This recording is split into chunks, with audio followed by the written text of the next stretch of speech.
So there's mounds all over the United States, and I was telling this to a friend. When you just Google mounds, landmark signs, you'll get all these signs that are all around the United States. And we all know they don't put these signs up unless it's really historically official to a degree. So when you look at this, you see all these signs. That means these mounds have significance. Now, one thing to note, when you look at one of these signs, you can see here where it talks about DeSoto and in 1540. So we're looking at a Indian mound, and it talks about the advanced cultural development of the builders. So you're talking about the DeSoto expedition coming through in 1540, and he was able to see the mound builders. He was amongst them, right? But don't believe just me in this sign, nigga. Hold up. The Indian groups that the Soda expedition encountered were a well-organized society. They had a ruling class. They built mounds for their leaders. They had an extensive trade network over the entire southeast, probably much over the eastern U.S. They were healthy people. And we've also discovered that after these Spanish expeditions of the 16th century passed through, the result of that, as far as the Indian populations were concerned, was a very dramatic change. We think primarily because of those Spanish expeditions. The changes that occurred involved a breakdown of that ruling class.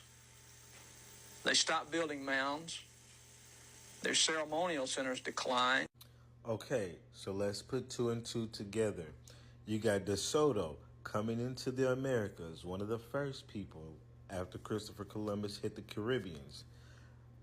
You got him coming into America and doing a 5-year-long expedition across here, meeting up with Indians who built mounds. Okay, so much so that his name is listed on historic landmarkers at the mound sites, right? So that means at least when DeSoto touched the shore, the mound builders were here. But as you heard, because people will say, well, how come y'all don't build mounds today? Well, because of the Spanish expeditions across the United States, that caused us to stop building mounds. They caused us to stop building mounds due to the mayhem they caused.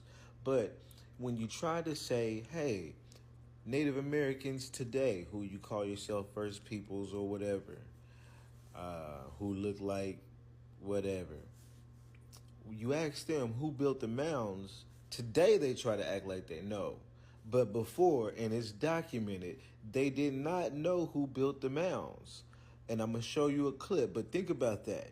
If they don't know who built the mounds, that means they were not here when DeSoto was here in 1540. That means they would have came later.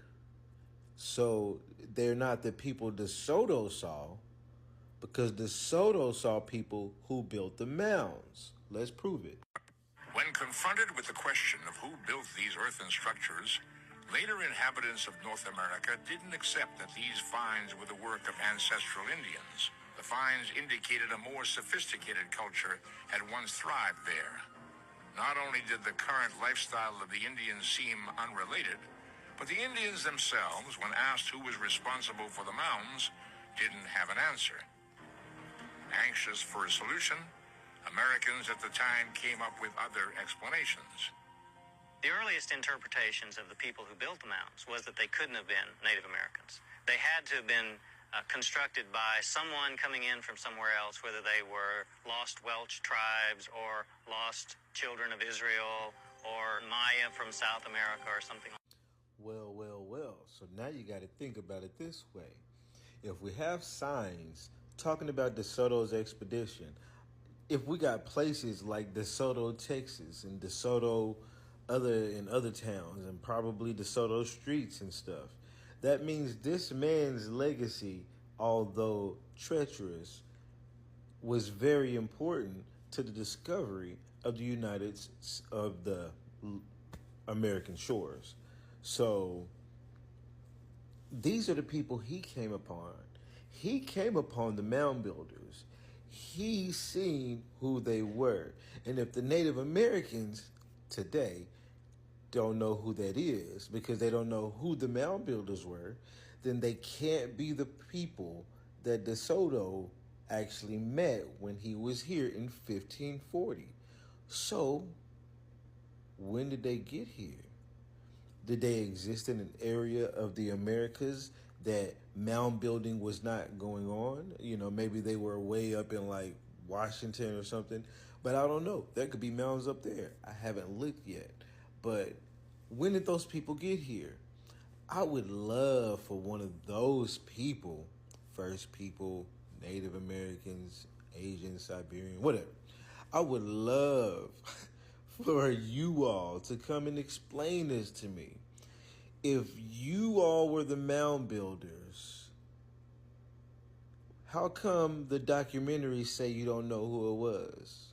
Now, you're going to probably say, well, they're just lying, or new proof has shown that we really know now. Please show me the proof that you all were the mound builders. Please. Or quit playing with us.